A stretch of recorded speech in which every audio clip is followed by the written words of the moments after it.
Welcome back to the deep dive. So we've got this fascinating source material today. It's a really sprawling conversation that goes, I mean, all over the place, from attention spans and brain science right into the world of stand-up comedy. It really does. And our mission today is to pull out the absolute essentials for you. First, we're going to look at how modern tech is, well, hijacking how we think our attention, our memory. Okay.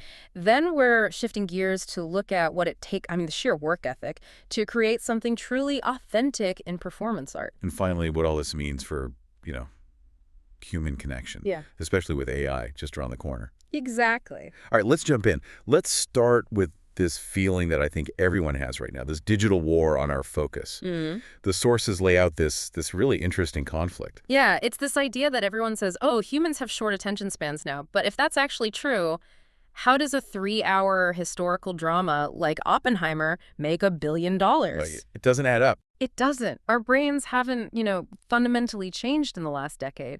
We still crave that deep, long-form story. So the craving is there.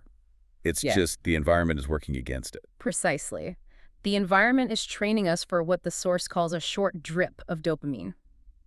You scroll and scroll, you get these tiny little hits, but there's no real payoff. And that scrolling, it's not relaxing. It actually creates this low-level anxiety. I saw that quote from the UFC fighter. Yeah. This feeling that you're just wasting your time chasing something you never actually get. You're just spinning your wheels, you spend an hour on your phone, and you feel drained, not energized. And it's doing more than just wasting time. It's actually changing our relationship with our own memories. Okay, that's a big claim. How is it actually distorting our memory? Well, the Niagara Falls story is it's wild. One of the speakers said he genuinely couldn't tell if he remembered visiting Niagara Falls for real, or if he just saw video of it, or maybe experienced it in an early Oculus headset. The digital simulation was so close to the real thing that his brain just couldn't file it correctly. The line got completely blurred.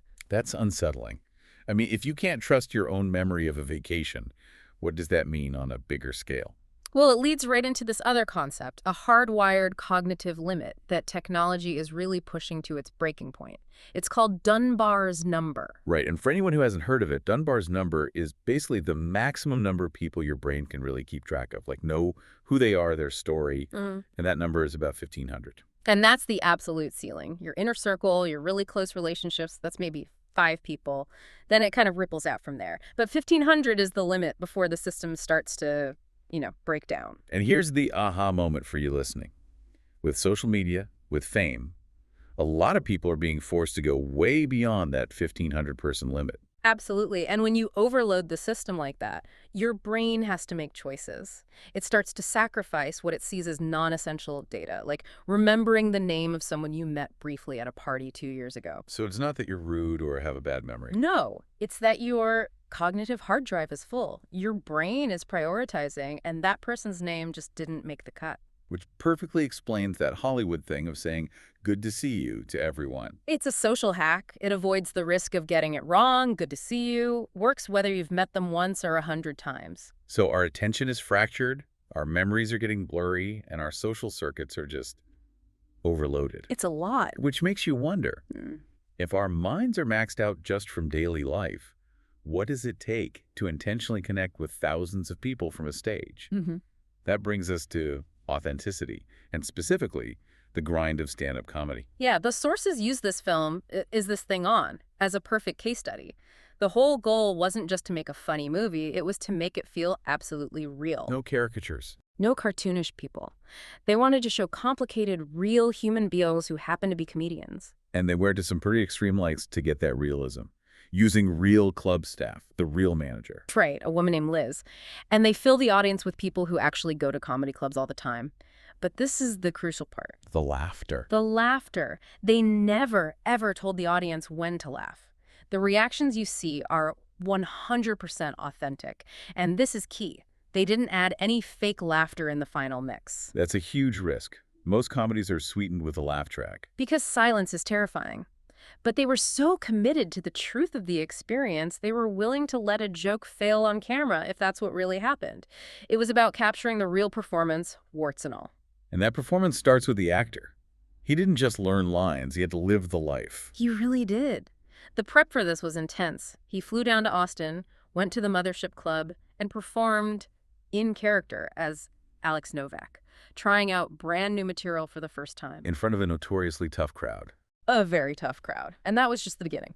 After that, it was 6 weeks in New York City, doing 4 or 5 sets a night, 3 times a week. That's the real New York grind, just hopping from club to club. Some of those guys do 8, 9 sets in one night. It's an endurance test. It's not about being funny for 20 minutes. It's about surviving the whole night. And that's built on a willingness to fail completely and totally. Which is why people love shows like Kill Tony. They're there to see people try and sometimes bomb spectacularly. Exactly. Because if you're too careful, you'll never discover anything new. The Source brings up that classic Chris Rock bit, I love black people, but I hate the N-word. A legendary bit. It bombed for an entire year. He kept doing it, and it kept failing until he finally found the exact right way to do it. If you're afraid to fail, you never get to that point. The Source says it perfectly. If you're careful, it's over.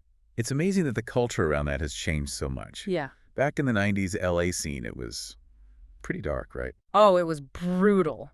Cutthroat. Everyone was fighting for the exact same prize, that one sitcom deal.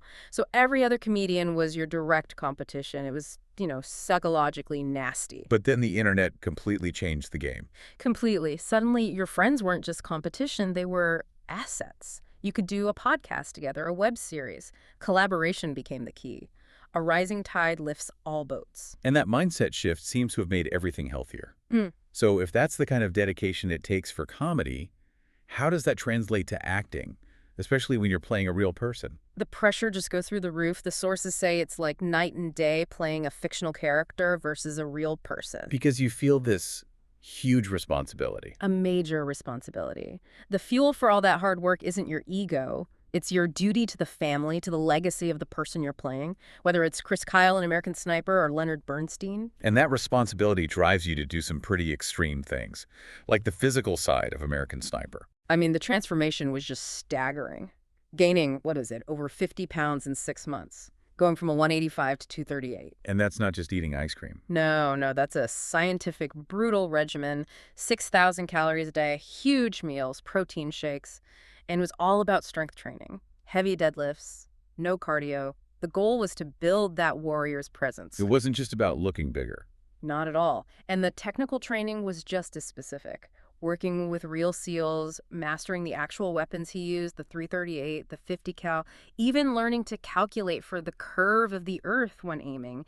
That's the detail that creates authenticity. And mentally, there was that unacting technique he learned, the idea of just staying in character in the voice all the time. Right. It comes from Christian Bale. The idea is if you have to consciously think about doing the voice, you're still acting. But if you do it nonstop for months, it just becomes automatic. It's the path of least resistance. Then you can just be. It's fascinating.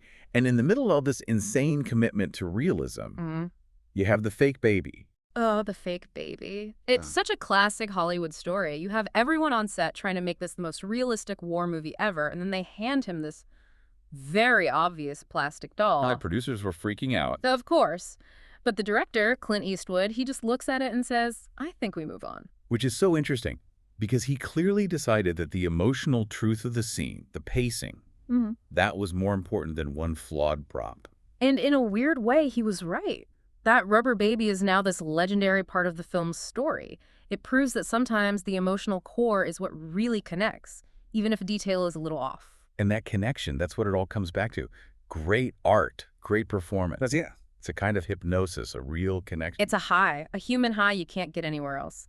Like singing live at Glastonbury with Lady Gaga. That shared energy, that risk. You can't replace that with AI. You just can't. But the tech is moving so fast, isn't it?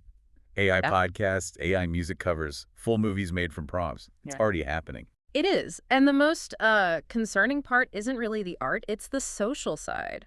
These AI companions, these sex robots, they offer a version of affection that's perfectly controlled. Always on, never challenging. The illusion of intimacy. Exactly. If your AI partner never argues with you, never needs anything from you, never forces you to be better, what are you learning? You're not learning compassion or how to compromise. You're learning nothing. Real love is hard, it's messy, and that difficulty is what teaches us. When you opt for the AI companion, you're choosing God mode for your relationships. And the source has made such a great point about this. Real serenity isn't found in controlling everything. The real high is in being a passenger in this unpredictable, crazy thing called life. Which brings it all back to purpose. For so long, we've been told our job is our purpose. But in a world where AI can do so many jobs, maybe that was never true. So if your job isn't your purpose, what is? It has to be something deeper. Communication, creativity, love, the things that can't be automated. The source mentioned that having children, it expands your capacity for love and responsibility in a way nothing else can. That's a durable kind of meaning. So to wrap this all up, we've gone from the digital hijacking of our brains and the hard limits of Dunbar's number all the way to the brutal grind required for true authenticity in art, and finally to the risk of AI-driven control versus real human connection. It's a lot, and it points to a future of massive, inevitable change. AI, economic shifts, maybe even things we can't imagine, like telepathy. It's all coming. So the question we want to leave you with is this. If the old you, the you from 5 years ago, would have been totally unprepared for all this, what's one difficult, unfamiliar thing the new you can start doing today?